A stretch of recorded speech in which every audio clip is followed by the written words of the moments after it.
Welcome back to part 3 of my interview with Leah Segedie. All right, so we're learning so much. This has been so fantastic. And now we're going to be talking about fish. So, what is in salmon and is it safe to eat or not? Stay tuned.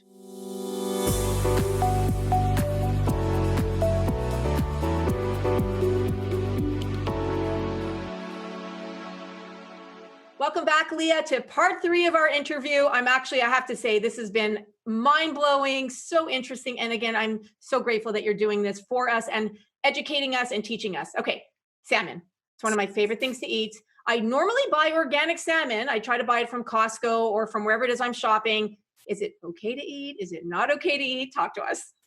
So we specifically looked at Atlantic salmon because most of the time when you're going to the grocery store, 99% of what you see isn't other types of salmon, it's Atlantic salmon. Atlantic salmon is unique because they're really, really big and because they go in both spring water, like regular water, and seawater, and they have to do both.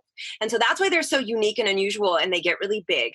But that's also why they've been taken and they're the best salmon to farm. The biggest thing there's two problematic things when it comes to farm salmon. One is the animal conditions, breeding, disease, and that's the second part. The second part is where most consumers are concerned with. It's not like most people care about the fish because they're probably not thinking, oh, I love fish. Not everybody thinks that way.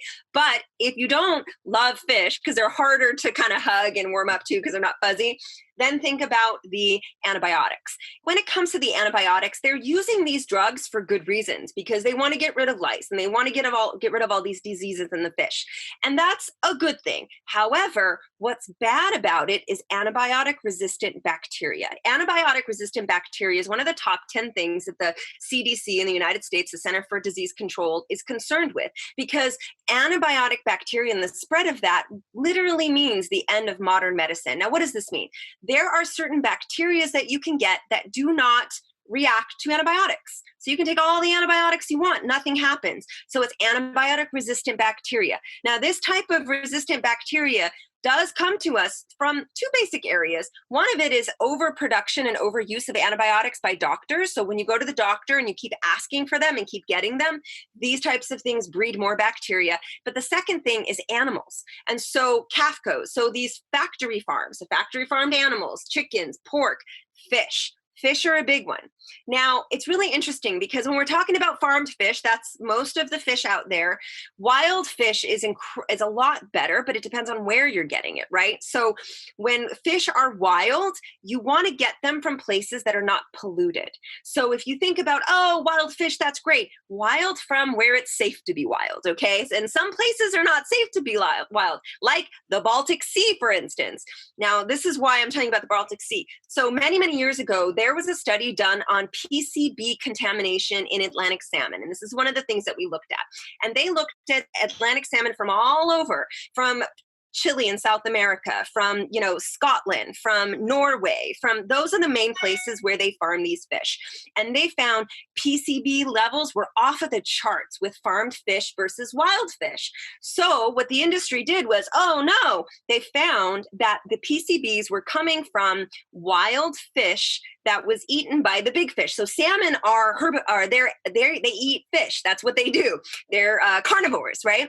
So they were feeding them wild fish from the Baltic Sea, but the Baltic Sea right there has printing presses and all this stuff spewing into the sea. And so it was getting into the fish, getting into the feed, and then getting into us. And so most of those countries stopped using wild caught or stopped using the wild caught fish in those polluted places and instead went to different things and went to more plant-based things, right? So today the problem is with farmed fish is those oils that they use and replaced with the wild caught fish brought down the amount of omega-3 fatty acids in the fish. So what you're seeing now, they've done this and they've tested all of the fish. So you'll see that Atlantic salmon has higher omega-3s. Yes, it does. But it also has higher omega-6s and the ratio is really off.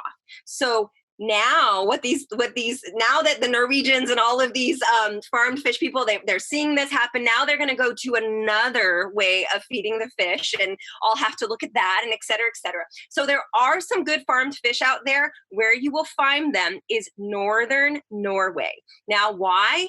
Because and I know this because my relatives live there, so it made perfect sense to me, because the sea is so deep that they have places to go.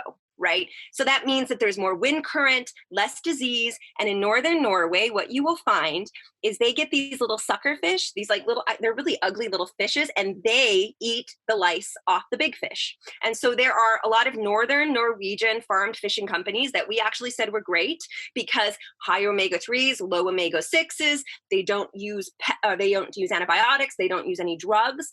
But Duck Trap, this is one of the main brands in the United States, was found with pesticides, antibiotics. They use bleach, they use formalin, and they use sedatives on these fish. I was like, sedatives? I don't know, keeping them docile for some reason. Like, I have no idea why they would do that. I have to talk to a farmed fish person for why that would happen. But those are all the things that they were using in this Atlantic salmon. So we did find, I know. So most farmed salmon, you can figure out based on geography. So for instance, Norway is better. Northern Norway is the best. But if you want wild salmon, you got to go to Alaska. Alaska is where we have the cleanest, most pristine environment that supports salmon, so that when you analyze their fat, it's low in PCBs, it's low in mercury, it's low in all of these things. So that's, if you're going for wild, which we like to do, go for wild. But there is one brand that I do like farmed, and it's called Blue Circle Foods, and they have these little tiny, they're the cutest little things. They're these little, they look like fishes. So they're these little flat patties that look like fishes, and you can throw them on the grill for like literally 3 minutes, and they're done. And they're for kids. So that brand I like. It's the same fish that's at Whole Foods. So whatever Whole Foods certified fish is the same fish as Blue Circle. They're all those northern Norwegian. Yeah. And so that's for fish. I have a question. I have a question. So if you're a consumer, you're at the store and you're looking to buy salmon. So what you should do is you should look for Alaskan salmon. So I just want to recap. So you can ask the people at the store, they'll know where the fish is from, or it's on the package, like would be able to easily identify it. Yeah. Yeah. Okay. And it's like Chukanook salmon, there's pink salmon, and there's like one other kind of salmon that's all wild caught, right? And that's mostly Alaska. If you get salmon from Washington and Oregon, it's better, but it's not as pristine as Alaska. So it's not like their ways of farming is worse. It's just that they have more pollution in Washington and Oregon than they do in Alaska. And what about like when you're buying wild fish? One of the questions I would have is in the waters. Obviously, they had the issue in Japan without, the radiation into the waters. What about that? Yeah, so we actually looked into that because that's very, very serious, and we have good news behind that. The Fukushima, they had problems for about a couple years. It kind of looks like it dispersed. But what the cool thing is about Fukushima is there's a lot of citizen scientists that have been testing fish and testing water all over the United States, in Canada, and in other countries, and they've all kind of like grouped together after this happened to test. And so all of those independent people have been sending stuff in. The place where you do not want to be around is the zone where it happened. Fukushima is where they're still having issues in this one area, but then outside of that area, they have tested it and it's passed for Japan. I would say I'm okay with that. Like I'm good with what's happened.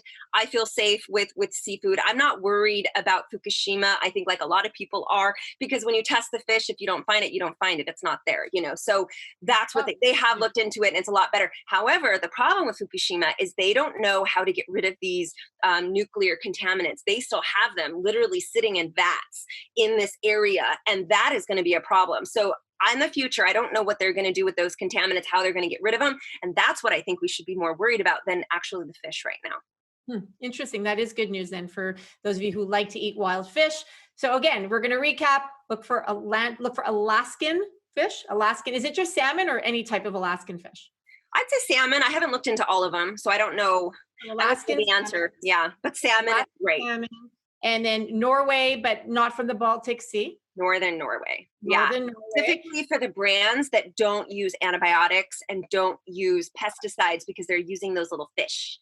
And the other thing that's important to mention too about salmon is that if you look at salmon and it's bright pink, you know that they're using food coloring. They're actually coloring. So salmon can come out gray and then they put that pink back into the salmon. So again, you want to be very careful when you're buying farm fish. However, but in Norway, the chemical that they use is not something that bothers me. The chemical that they're using in Norway is, I'm trying to, azathioprine or something like that. So astaxanthin.